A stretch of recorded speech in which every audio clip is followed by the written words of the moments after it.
Hi guys, Nicholas here from the Southern Islands, and today we have an exclusive interview with the Philippines Championships 2022 winner, Christian Sky Mendoza. Congratulations.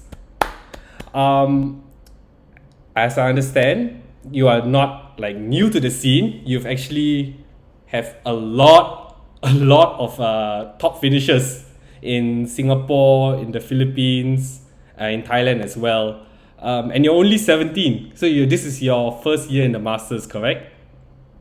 It's my first year in the Masters division. I've been playing seniors for the past 2 years, so Yeah, yeah, insane. And your 2019 Worlds T-shirt yeah. I as was well, able to yeah. play back when I was in seniors. Yeah, so you were in Worlds for you were top 32 in Worlds 2019, right? Yeah, I also got the day two invite back then, Yes, so it helped fantastic. out a lot. So I'm speaking with a really good player right now. Yeah, just for his list of achievements, it's just giving me the chills. Okay, he's got like top four, top eight, first in like many SPEs and regionals around our Southeast Asia region. And you also didn't stop playing during the pandemic. I see that you've also got top 62 in the Limitless qualifier, and you topped in the Chill series as well. And one more thing, he also was part of the ESL Battlefest Asia that I was into. So you were representing the Philippines team. I guess for the benefit of people watching, could you maybe give us a overview of how you got into Pokemon? Okay, so for that, I discovered Pokemon when I was grade 5. This was around 2015, Okay. December. I got it as like a Christmas gift from my classmate who wasn't into Pokemon, so he just randomly gave it to me.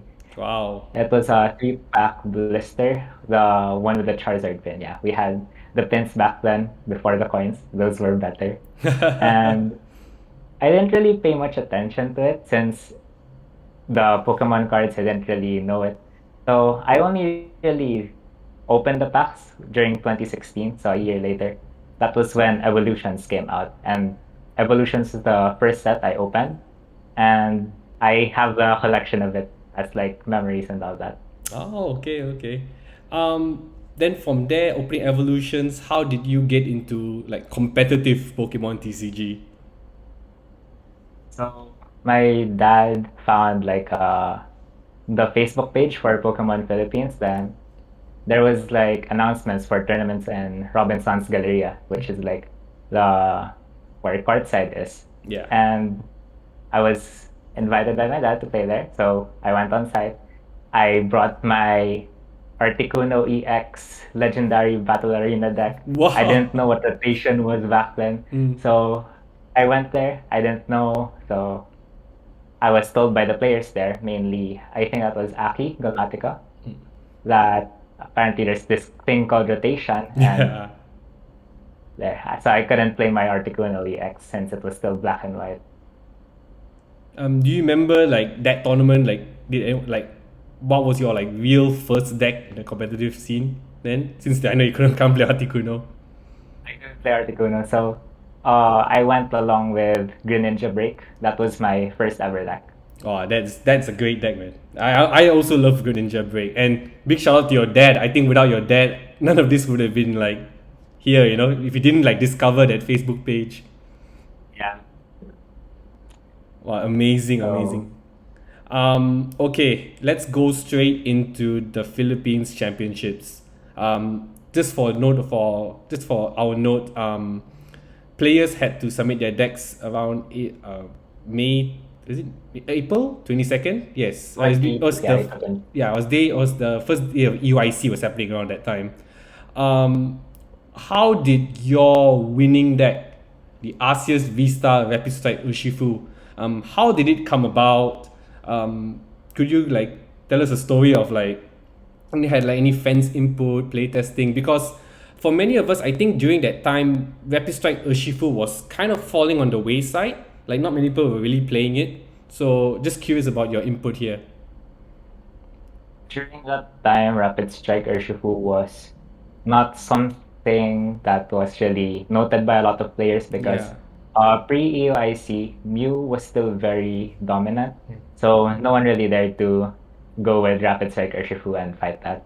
Okay, so going in and selecting my deck, I was talking with two of my friends, Carl Doneria and Adrian Acuzar. So I was talking with Adrian Acuzar more during this time. So we were talking about which decks we were bringing.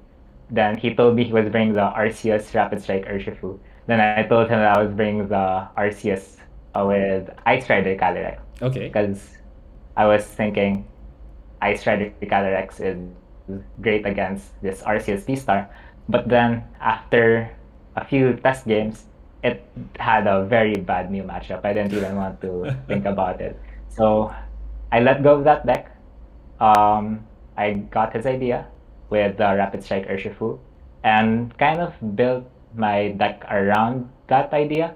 Because like if for those who remember, my Battle Fest deck is Rapid Strike Urshifu with Galarian Moltres V. Yeah. So I took that base, I added Arceus VSTAR since Arceus VSTAR is a great card, and there I placed them together. Then I considered Intellion Engine or Bibarel Engine. Yeah. But considering it was a best of one tournament and it was just 25 minutes, I went with a Bibarel engine because it was a much faster engine, a more aggressive engine.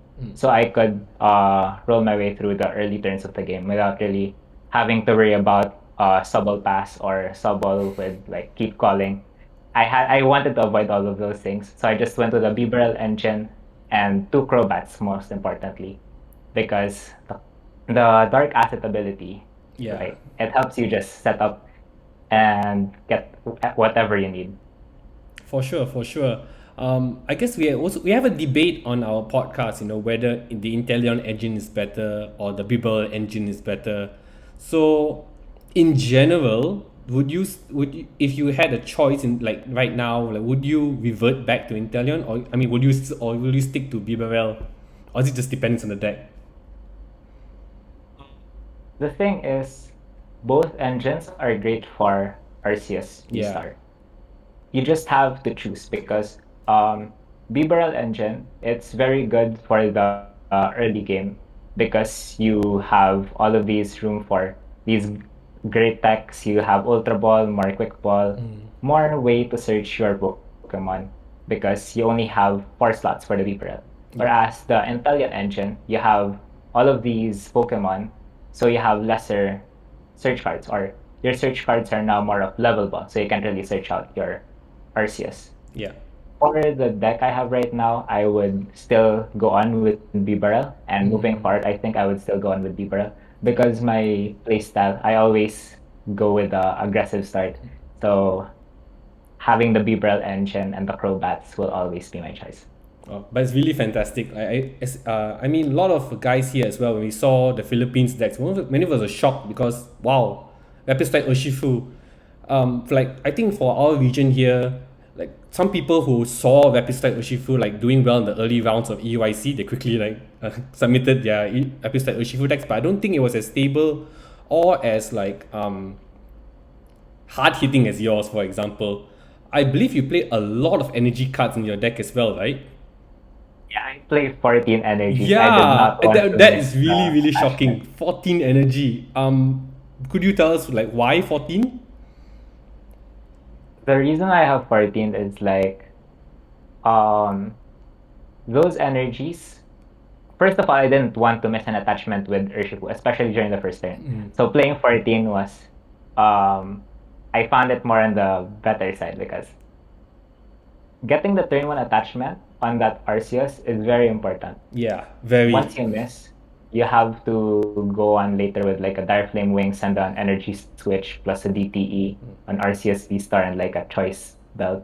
So it was a lot. So playing 14 energy, having 3 of those as DTE, 1 capture, 6 dark, and 4 fighting. Okay. So 4 fighting because I always assume 1 is prized, 1 might be discarded. So I have 2 on like an Urshifu. So that's 4. For the Galarian Moltres, it's always great to have these dark energies in the discard pile, so I play 6 of them.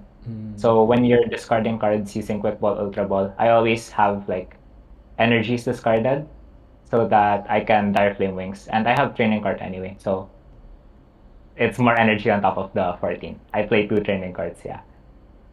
Fantastic. DTE. I only play 3 DTE because you can Starburst to it later. And 1 capture so that extra consistency. Fantastic. Yeah, because like I think many decks, Arceus decks were just like, I wouldn't be like, it wouldn't be so many energy, but is it partly also because it's a BO1 tournament? That's why you want to be more like safer with your energy counts? Yeah. I guess I also took that into consideration because pricing, like, if you only play 2 DTE, then you somehow price 2. Like, Yeah. that's going to hurt a lot, and you can't afford to lose a round, especially during the qualifiers, having it best of 1. Yeah, especially. Okay, speaking of the qualifiers, players in our region, Philippines, Malaysia, and Singapore as well, we had to go through 3 stages. I mean, 2 stages to get into the final stage, and the first 2 stages were BO1. Maybe you could tell us, like, do you have any memorable matchups heading into that final top 8? Memorable matchups. For pre-top 8, I Yeah. had 2 Mew matches, Yeah, how and did you like? I mean, of course, you're playing a dark package, but how did you like overcome that? okay. Despite my dark package, the thing is, during my test plays with Carlo Neria, Yeah. and during my games in general, somehow I always start with a Rapid Strike Urshifu. I don't know why. I play a lot of dark Pokemon. I play Bidoof, Arceus, but many times I start with a Rapid Strike Urshifu. So I found it difficult to have like that reliability over there. Sometimes I start with only it, but I thankfully through the build I have many ball searches, so I was able to recover. Yeah. Oh, that would be insane though. If like, but in a BO1, like really anything can happen and still manage to recover this fantastic. And speaking of like your tournament run, now going to top 8, do you remember any like anything like interesting that happened there? So on my second game during the top 8, the second round, I was on stream there, and Yep. many players saw, I guess, that the escape rope play that I did there was that was one of the best moments of me using escape rope. Having it being used like a boss's order Yeah. without having the supporter to be played is fantastic. Oh, that's fantastic. In fact, like that really turned you to the final game against Adrian. So again, you're just saying that Adrian and you were this is a deck that first came from Adrian, and now after like all the stages, you're both meeting in the finals. Like, how did you feel?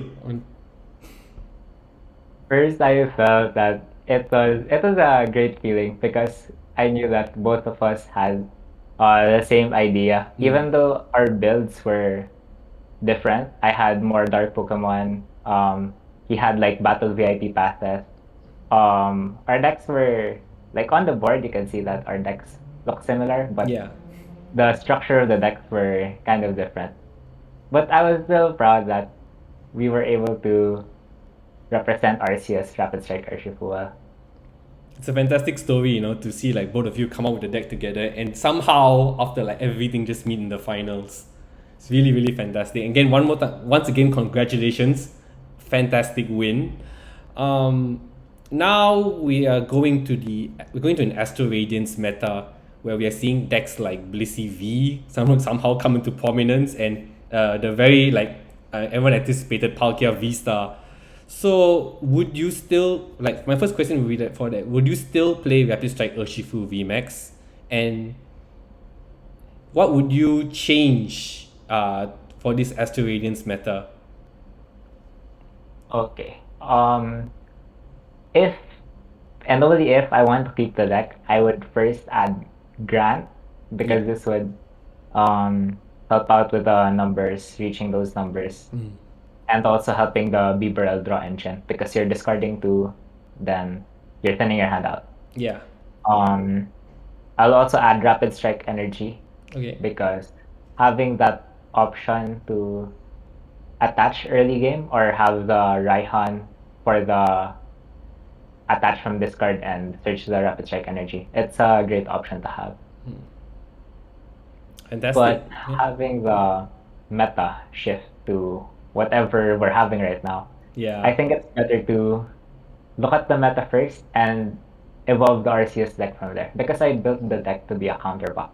So as the meta shifts, the deck should also shift. That's true. That's true.